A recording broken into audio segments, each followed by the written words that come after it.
கதை கேட்க தயாராயிட்டீங்களா? Are you all ready to listen to a story? இன்றைக்கான வேதவசனத்தையும் கதையும் பார்ப்போமா? Shall we see today's Bible verse and a story? நம்ம நன்மையை நம்ம பார்க்குறோம். We are taking care of ourselves. மற்றவங்களுடைய நன்மையும் நம்ம யோசிக்கிறோமா? Are we thinking of the wellness of others? பல நேரத்தில் நம்ம சுயநலமாக தான் இருக்கிறோம். Many times we are selfish. அப்படி இல்லாமல் மனித நேயத்தோட நம்ம நடந்துக்கணும். But we have to be with a humanitarian sense. வேதம் என்ன சொல்லுகிறது என்று பார்க்கலாம். Let us see what the Bible says. பிலிப்பியர் 2:4 அவனவன் தனக்கானவைகளை அல்ல பிறனுக்கானவைகளையும் நோக்குவானாக.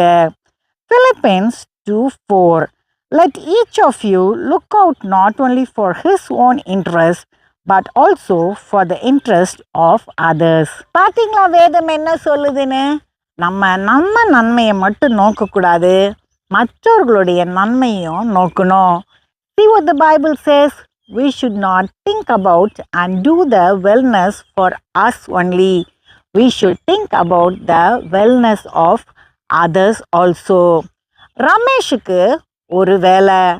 அனாதை இல்லத்தில் இருந்த பிள்ளைங்களுக்கு ஊராக போய் உண்டியல் குலுக்கி பணம் வசூலிக்கிற வேலை. Ramesh was given a work. He has to go to different places and collect money in a box. இதனால அவன் பல நேரங்களில் பிரயாணப்பட்டுக்கிட்டே இருப்பான். Because of this, he used to travel a lot. ஒரு முறை அவன் ஒரு பெரிய பட்டணத்துக்கு போய் அவனுடைய வேலையை செஞ்சான். Once he went to a big city and did his work. அங்கே இருந்த பேருந்து நிலையத்தில் அவனுக்கு நிறைய பணம் வசூலாச்சு. There he was able to collect lot of money in the bus stand. வெயில் அதிகமாக இருந்ததுனால தாகமும் அவனுக்கு அதிகமாக எடுத்துச்சு. It was very hot, so he felt thirsty. அதனால யாருமே பார்க்காத இடத்துல போய் உண்டியல்ல இருந்து கொஞ்சம் காசு எடுத்துட்டு அவன் ஒரு குளிர்பான கடைக்கு போனான். So he went to a place where nobody was there and took money from the collection box and went to drink some cool drink. அவன் குளிர்பானத்தை குடிச்சிட்டே இருக்கும்போது யாரோ அவனை சொரண்டி கூப்பிடுற மாதிரி இருந்தது. When he was drinking the cool drink, he felt someone touching him and calling him.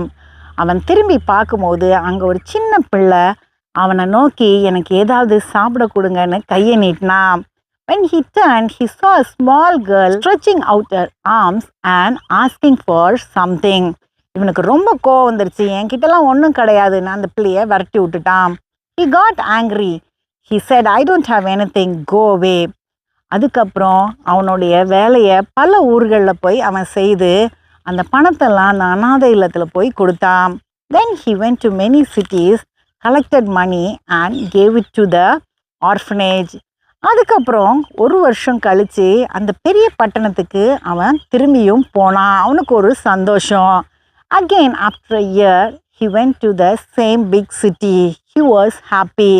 ஏன்னா போன முறை இங்கே வந்தப்போ நிறைய பணம் வசூலாச்சு. Because he was able to collect more money than other cities in that particular city. போன வாட்டி மாதிரியே அவன் எல்லா வேலையும் முடிச்சுட்டு பணத்தை எடுத்துட்டு குளிர்பானம் குடிக்கிறதுக்கு அந்த கடையில் போய் உட்கார்ந்தான். As of last time, he completed the work and went to have some cool drink. அவன் குடிச்சிக்கிட்டே இருக்கும்போது மறுபடியும் யாரோ அவனை கூப்பிட்டாங்க. When he was drinking, someone called him again. திரும்பி பார்க்கும்போது அதே சின்ன பிள்ளை நின்றுட்டு இருந்தது. ஆனால் அவள் கையில் ஒரு குழந்தை இருந்தது. When he turned, he saw the little girl and in her arms was a little baby. இவனுக்கு கோவம் வந்துருச்சு. போன வாட்டியும் பிச்சை கேட்ட, இப்பயும் கேட்குற, இப்போ குழந்தையோட கேட்குற அப்படின்ட்டு. He got angry. He said, last time also you asked for money. This time also you are asking, that too with a baby. அந்த சின்ன பிள்ளை சொல்லுச்சு, ஐயா இந்த பேருந்து நிலையத்தில் நான் பிச்சை எடுத்துட்டு இருக்கேன்.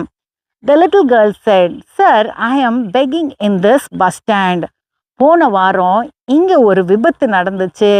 அதில் பெரியவங்க எல்லாருமே இறந்துட்டாங்க. Last week there was an accident here and the elders all passed away in that accident. இந்த குழந்தை அழுதுட்டே இருந்தது. யாருமே அந்த குழந்தைய தூக்கல.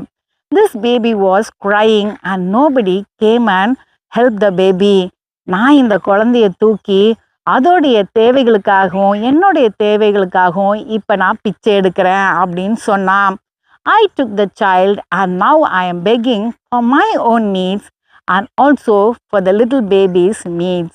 இவனுடைய கண்கள்ல இருந்து தண்ணி வர ஆரம்பிச்சிருச்சு. நம்ம செய்கிறது என்ன வேலை?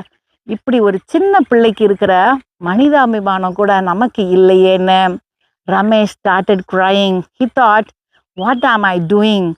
The little girl has more humanity than me. கையில் அவனுடைய சொந்த காசை எடுத்து அந்த பிள்ளைக்கு கொடுத்துட்டு அங்கேருந்து அவன் கிளம்பி போனான். He took his own money and gave it to that little girl and left the place. அடுத்த கதையில் சந்திப்போம். Let us meet in the next story.